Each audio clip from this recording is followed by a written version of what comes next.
vamos para os vídeos de hoje. Eminente Procurador-Geral da República, nossa decana ministra Carmen Lúcia, o relator ministro Alexandre de Moraes, meu colega, amigo, integrante da Corte, o ministro Flávio Dino. Eu gostaria de iniciar exatamente por algo que o ministro Alexandre se referiu, que, eventualmente, o povo brasileiro poderia deixar cair no esquecimento o movimento que foi feito contra o Estado de Direito e contra a nossa democracia. Isso me remonta ao discurso do professor Elie Wiesel, que ganhou o prêmio Nobel da Paz, do discurso que ele fez na Casa Branca, quando ele falava que o maior perigo com relação aos delitos é o perigo da indiferença, porque a indiferença é pior do que qualquer sanção. A indiferença é um castigo. E é uma indiferença não só com o Estado brasileiro, mas também, eventualmente, com aquelas pessoas que passam pelo crivo judicial e são esquecidas. Então, com relação aí ao primeiro aspecto que o ministro Alexandre tocou, eu talvez, aqui falou-se da idade, eu talvez, pela minha faixa etária superior, eu posso dizer que realmente nós conquistamos a democracia entre lutas e barricadas, pude vivenciar isso, estudei em colégio público, estudei em universidade pública e vivenciei quão difícil foi nós alcançarmos esse estágio civilizatório do Estado Democrático de Direito. E tudo que se volta contra ele é repugnante e absolutamente inaceitável. O ministro Alexandre teve a gentileza de lembrar, e isso é importante para mim, ministro Alexandre, porque eu presidi o tribunal em pleno lockdown. Eu conversava com as telas dos computadores. Eu não tinha com quem desabafar. E, efetivamente, eu enfrentei o dia em que tinham 800 mil pessoas na Praça dos Três Poderes e que ali estavam ouvindo discursos inflamados e não aconteceu nada. Não aconteceu nada, graças a toda uma estratégia e o elevado valor de experiência da nossa Polícia do Supremo Tribunal Federal, que eu considero uma das maiores polícias de elite. De sorte que eu acho que esses episódios contra a nossa democracia e contra o Estado Democrático de Direito, ele vai ser marcante dia após dia. Então, todos os dias serão dias da lembrança de tudo o que ocorreu. E,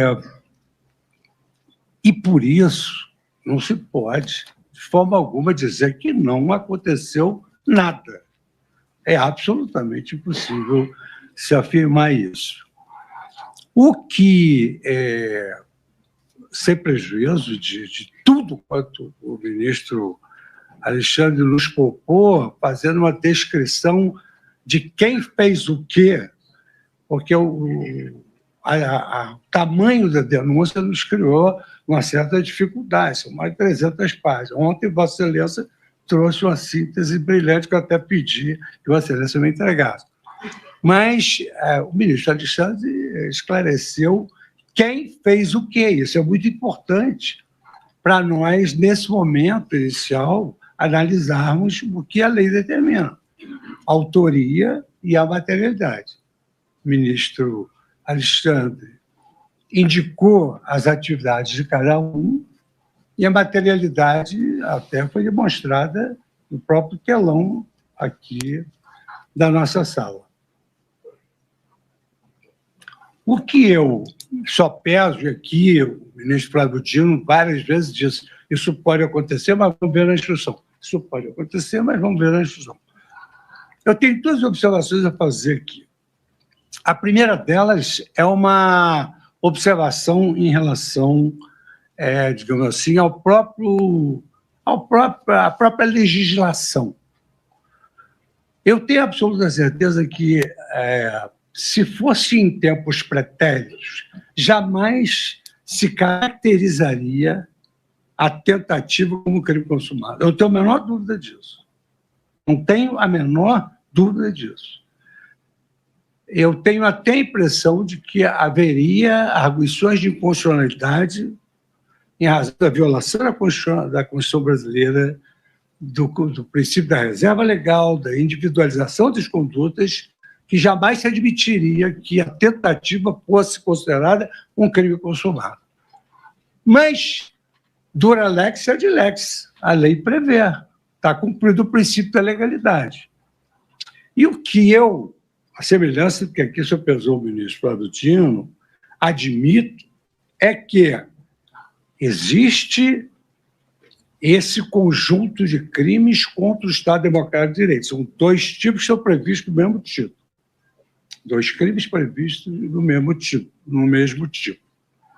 E é possível, efetivamente, que se possa entender, porque a doutrina ela tem, evidentemente, o direito dialético, né? Então, a doutrina, há aqueles que entendem que é possível, e é bem ponderável, porque os bens jurídicos tutelados são diferentes, como também é possível que haja quem entenda que a tentativa de golpe já é um atentado contra a democracia. Isso é uma solução que se dá quando há um conflito aparente de normas. E eu me recordo, principalmente na parte criminal, que nós aqui já tivemos algumas experiências gravosas de julgar duas operações que uma acabou sendo absolutamente nulificada, em todos os sentidos, é como se não tivesse havido nada, da lição de Francesco Canelucci, que afirmava: a técnica penal recorre a multiplicidades dos tipos. Ele escreveu isso na obra As Misérias do Processo Penal. A técnica penal recorre à multiplicidade dos tipos e disponibiliza ao juiz uma espécie de mostruário, cada vez mais completo, para que ele tenha condições de encontrar um tipo penal mais assemelhado. Então, essa lição de Canelucci é a base, exatamente, da solução de casos em que há o conflito aparente de normas. Mas, como disse o ministro Dino, e que eu concordo, é possível que haja o mesmo fato com incidência de ambas as normas. Eu cito o exemplo acadêmico do concurso formal, que é um exemplo acadêmico, um só ato, vários delitos, né? Mas também é possível que no curso da instrução, como destacou o ministro Dino, você chegue à conclusão de que há, na verdade, um conflito aparente que se possa encaixar em determinado tipo que seja mais abrangente do que o outro. Agora, a partir do momento, isso também fica para a instrução, a partir do momento, não digo nesse caso específico, mas pode ser também nesse caso específico, não excluo, a partir do momento em que o legislador cria um crime tentado como consumado, aí nós vamos ter de rememorar lá nossos bancos de faculdade de Aníbal Bruno, que falava do caminho do crime e do intercrimes. Tem a cogitação, tem a preparação, tem a execução e a consumação. Só que com palavras latinas, cogitatio, enfim, mas aqui temos que falar mais fácil para a sociedade entender. Se o legislador cria tentativa como crime consumado, todo crime tem atos preparatórios, evidentemente. Todo crime tem tentativa, está na lei. Os atos não se consumam por razões alheias à vontade do agente. Então, tudo isso vai ser avaliado. Existe a tentativa do crime consumado de tentar. Existem atos preparatórios do crime consumado de tentar. Então, a minha crítica a essas figuras penais é exatamente a falta de verificação desses antecedentes técnicos científicos, de que, na medida em que se coloca outra tentativa como crime consumado, no meu modo de ver, há um arranhão na Constituição Federal e também não se cogitou nem de atos preparatórios e nem de tentativa do crime tentado, que é em caso consumado. Por outro lado, aliás, aqui, ministro Dino, eu não gosto de brincar nesses casos, sério, mas aqui, nesse caso específico, eu conheço realmente o Maicon, ele gosta de ser chamado de Maicon. o Michael Procópio. E nem todo mundo que eu conheço, eu concordo com as opiniões. Né? Nós temos dissensos também, nós nos conhecemos todos e temos dissensos. Temos discórdia, mas temos dissensos. Eu não sei, eu efetivamente não conheço esse trabalho que ele escreveu, mas, de qualquer maneira, há livros que eu não li e já gostei. E esse eu não li e não gostei. Eu falo com ele. Me desculpe, eu quero dizer ao senhor que o erro pode ter sido na minha interpretação. Não, mas eu vou conversar com ele para saber a autoria. E que também ele tem... Os assessores têm total independência, mas quem manda é o ministro. Se ele quiser fazer da luz da sua independência, ele escreve para a faculdade dele, porque aqui... Não, no caso, ministro, ele nem falou do concurso, ele disse que são múltiplos bens jurídicos, só para deixar claro a situação em proveito dele, que eu já estou preocupado com a sua dosimetria agora sobre ele. Mas eu considero realmente que essa é a questão fundamental, os atos preparatórios, os atos de execução, o perigo ao bem jurídico, sem dúvida, é um belíssimo debate para o final do julgamento. Sim. E também, senhor presidente, aqui eu anotei, como disse no início, o problema da indiferença. O professor Kassusten, ele tem uma obra sobre a visão da Constituição em várias mentes. E tem um capítulo ali muito interessante que fala da humildade judicial. A humildade judicial, ele cita uma frase muito interessante, ele diz o seguinte: o juiz tem que decidir de qualquer maneira. Faça sol ou chuva, tem que decidir de qualquer maneira. Ele tem que decidir, inclusive, se o céu for cair sobre a terra. Com a sua decisão. Um exemplo extremo. Mas ele diz que se efetivamente, realmente, o céu for cair sobre a terra, ele tem que pensar muitas vezes. Que é aquela figura do juiz isolado que ele que tem de resolver, à luz da sua independência, todos os problemas. E aqui eu quero manifestar um sentimento de humildade judicial. E exatamente que me surgiu aqui com a fala do ministro Flávio Dino. É verdade que as penas são tratadas na lei e pela eminência dos bens jurídicos protegidos, da democracia, Estado democrático, tudo isso efetivamente leva o legislador a ter uma grande preocupação para que nós não tenhamos a indiferença com relação ao nosso período passado, em que, por exemplo, um grande penalista, que foi o professor Heleno Fragoso, ele entrava dentro da sala de aula e dizia: boa noite, pessoal do DOPS, boa noite, pessoal do ACNI, os senhores estão trabalhando, eu também estou, vamos começar a aula. Então, era assim, porque estavam infiltrados entre os alunos.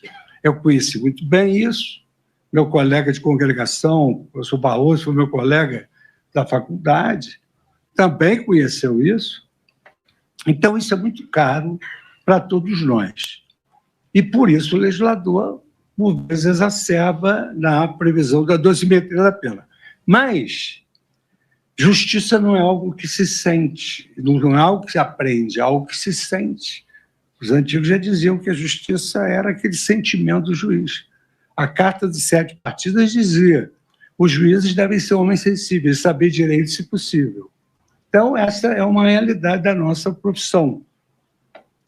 De sorte que eu, num exercício assim de humildade judicial, e aqui o ministro Alexandre de Moraes citou um caso que eu pedi vista recentemente, do caso do batom, eu tenho, e aqui eu falo para os integrantes da minha turma, que nós temos toda a liberdade e temos todo o respeito pela independência e opinião de todos os colegas, que eu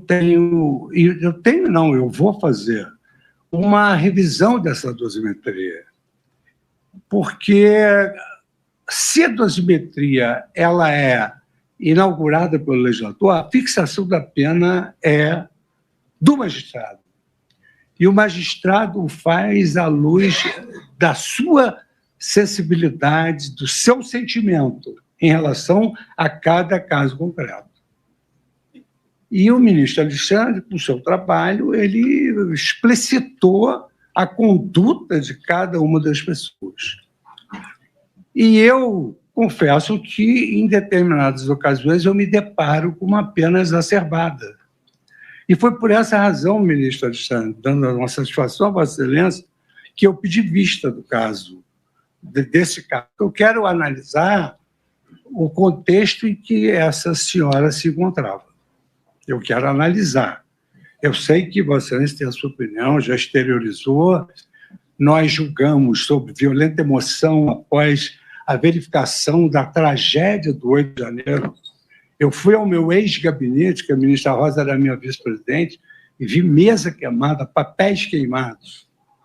Mas eu acho que os juízes, na sua vida, têm sempre de refletir dos erros e dos acertos, até porque, como o ministro Dino, de uma certa forma, mais lúdica, destacou, os erros autenticam a nossa humanidade. Debaixo da toga bate o coração de um homem. Então, é preciso que nós também tenhamos essa capacidade de refletir e que muitas vezes aqui é utilizado como evoluir o pensamento ou evoluir, dependendo da ótica de alguns. Só queria pedir bem a vocês para eu terminar de concluir, que aí depois eu vou falar.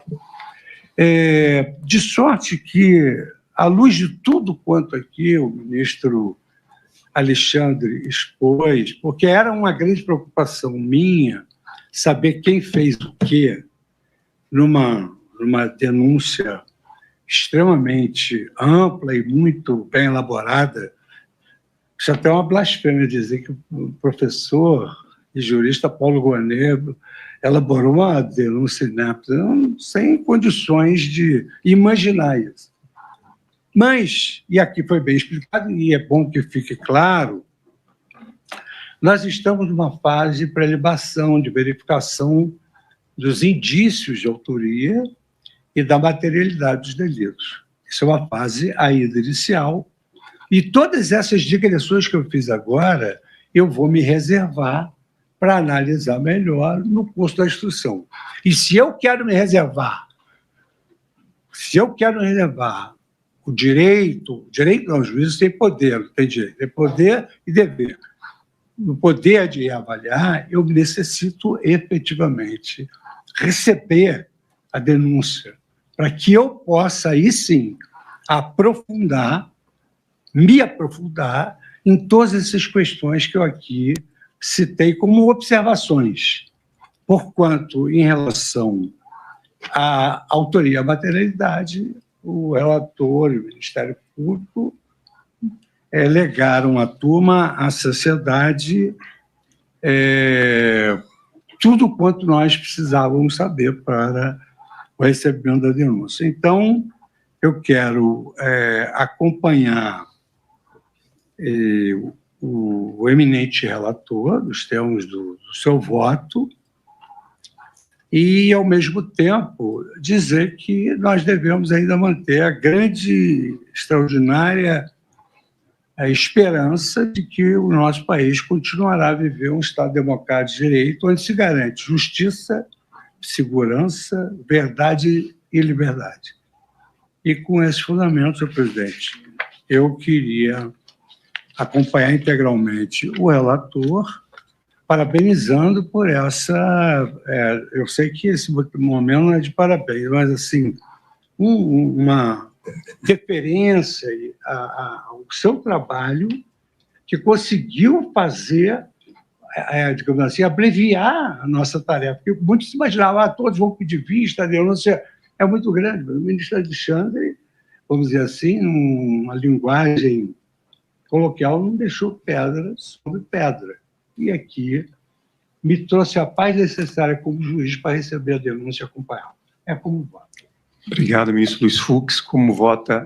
Ministro Alexandre, por favor. Só para esclarecer, primeiro, os erros de português são das pessoas que falaram as mensagens, nem meus, nem do professor Paulo Gonet. Isso me tranquiliza.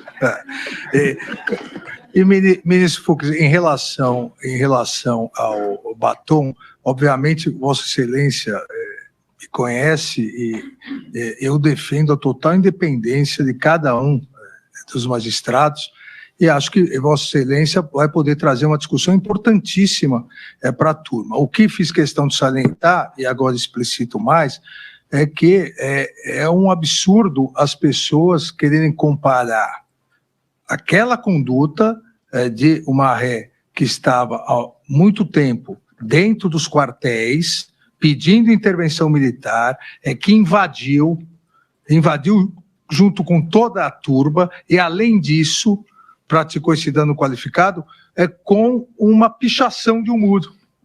E Vossa Excelência bem disse que as pessoas não podem esquecer, relativizar.